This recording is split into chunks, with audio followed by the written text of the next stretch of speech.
We will now go over the General tab, which contains the general options for your structure and basic wind inputs you will be using. First, let's start off with the wind standard. You can select the ASCE 7 or the Florida Building Code version that you wish to use.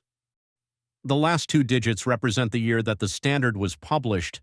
Please note that the Florida Building Code option is only available to pro users and above. For now, we will stick with ASCE 716.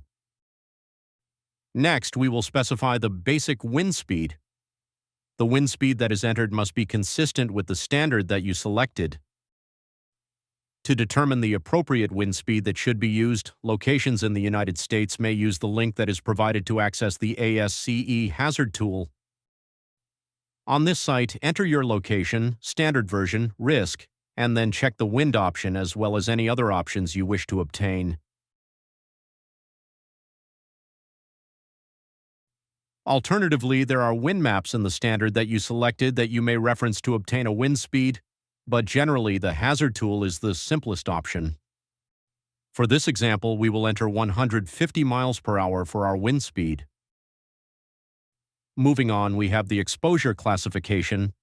There is a simple description of each exposure, or you may hover over any of the options to view a tip that gives more detail on the definition for each exposure. Select the appropriate exposure for the structure you are evaluating. Next, you select the structure type.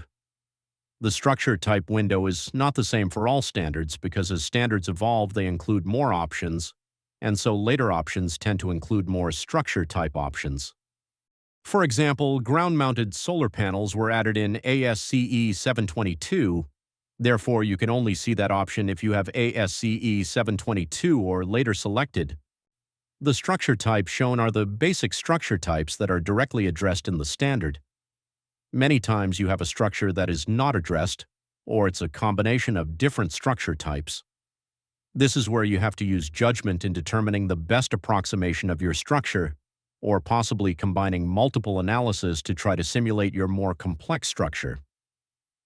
Select the type of structure you wish to analyze. In the example, we will select a building.